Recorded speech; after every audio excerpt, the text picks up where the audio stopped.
जय हिंद जय भारत साथियों, वैष्णवी ग्रुप के यूट्यूब प्लेटफॉर्म पर आपका हार्दिक स्वागत है।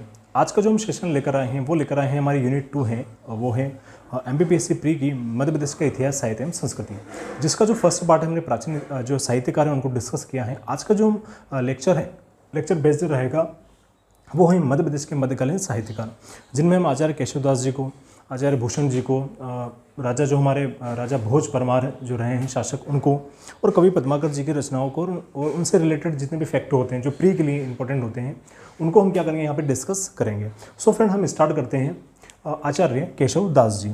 अब अगर बात हम करें तो आचार्य केशवदास जी का जो जन्म हुआ था वो हुआ था भक्ति काल में, लेकिन उनकी जो गणना की जाती है वो रीतिकाल के श्रेष्ठ कवियों में की जाती है, और इनको रीतिकाल का यूँ कहें कि प्रवर्तक भी कहा जाता है इनको, और प्रथम कवि भी इनको माना जाता है। साथ साथ अगर देखा जाए तो इनका जन्म हुआ है ओरछा में, और ये जो रहे हैं दरबारी कवि या जो राजगुरु रहे हैं, किनके रहे हैं, ये नरेश इंद्रजीत सिंह के दरबारी कवि रहे हैं। साथ ही साथ जो है इनकी गणना रीतिकाल के श्रेष्ठ कवियों में की जाती है, और इनकी जो इन्हें कठिन काव्य का प्रेत और एक हृदयहीन जो है इनको कवि भी कहा जाता है। इनके जो काव्य में अगर देखा जाए तो संवाद शैली में छंदों की अधिकता और एक जो है काव्य का जो एक लयबद्ध है, लयबद्धता इनकी काव्य की क्या रही है, इनकी मजबूत एक काव्य की विशेषता रही है कलापद में। साथ साथ अगर देखा जाए तो इनकी रचना आती है तो रसिक प्रिया और कवि प्रिया, ये दोनों ही मुक्तक काव्य में लिखी गई हैं। फिर आती है विज्ञान गीता, फिर जहांगीर जस चंद्रिका, फिर नक्शिक वर्णन, फिर अगर देखा जाए तो रामसिंह चंद्रिका और वीर सिंह देव चरित, ये दोनों ही इनके प्रबंध काव्य रहे हैं। कौन कौन से इनके प्रबंध काव्य रहे हैं? रामचंद्रिका एवं वीर सिंह देव चरित इनके प्रबंध काव्य रहे हैं, और इनको कठिन काव्य का प्रेत एवं हृदयहीन इनको कवि भी कहा जाता है। अगर यहाँ पे देखा जाए तो इनकी जो रचनाएं कौन कौन सी हो गई, वो हो गई इनकी तो रसिक प्रिया, कवि प्रिया इनकी रचना होती है, विज्ञान गीता, जहांगीर जस चंद्रिका, फिर नक्शिक वर्णन, फिर आता है रामचंद्रिका और वीर सिंह देव चरित जो प्रबंध काव्य में लिखे गए हैं, और इनको कठिन काव्य का प्रेत और हृदयहीन कवि भी कहा जाता है। तो ये है आचार्य केशवदास से रिलेटेड जो है जितने भी फैक्ट होते हैं हमारे प्री के लिए, वो जितने भी इंपॉर्टेंट फैक्ट होते हैं हम सारे हमने इसमें कवर किए हैं। तो ये हमारे मध्य प्रदेश के जो मध्यकालीन साहित्यकार में जो आचार्य केशवदास जी का रीतिकाल के श्रेष्ठ कवियों में एक महत्वपूर्ण स्थान रहा है, और उनको प्रथम कवि भी जो है रीतिकाल के श्रेष्ठ प्रथम कवि इनको माना जाता है। इन्हें कठिन काव्य का प्रेत और हृदयहीन कवि भी कहा जाता है। इनकी रचनाओं में अगर देखा जाए तो मुक्तक काव्य, प्रबंध काव्य की जो है चर्चा की गई है, जिनमें मुक्तक काव्य, रसिक प्रिया, कवि प्रिया, और प्रबंध काव्य जो है रामचंद्रिका और वीर सिंह चरित इनके रहे हैं। इनकी अगर हम काव्य की विशेषताओं की अगर बात हम करें तो उनके समाजशैली छंदों की जो है यूँ कहें कि एक लयबद्धता या छंदों की अधिकता और एक मजबूत कलापद इनके काव्य की विशेषताओं में रहा है। सो फ्रेंड्स, ये है आचार्य केशवदास जी। अब जो हम डिस्कस करेंगे वो करेंगे कवि पद्माकर जी को।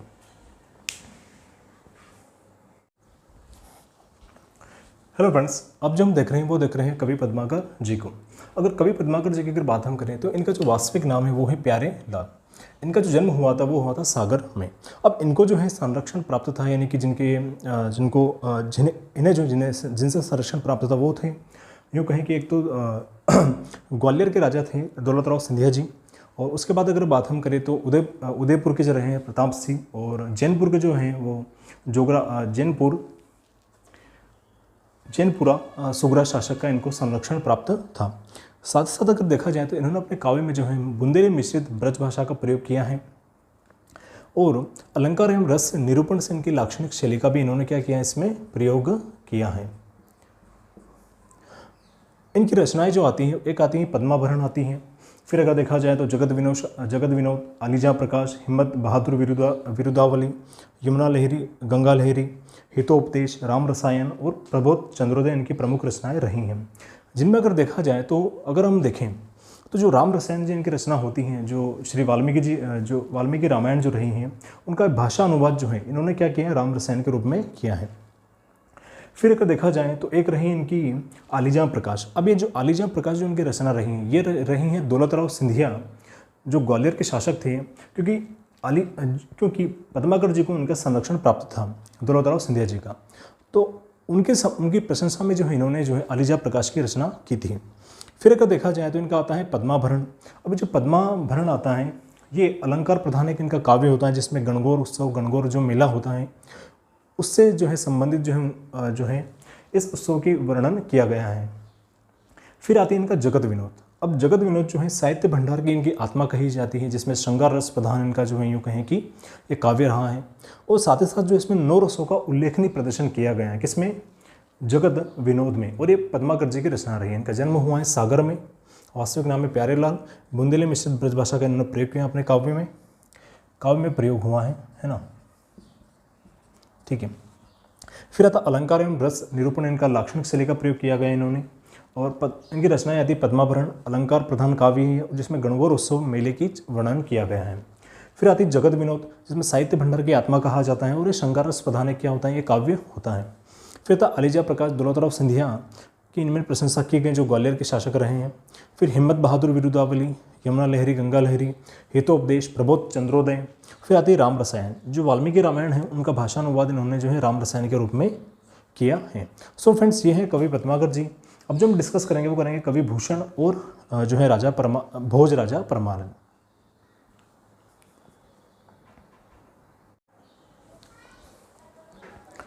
हेलो फ्रेंड्स, अब जो हम डिस्कस कर रहे हैं वो कर रहे हैं कवि भूषण और राजा भोज।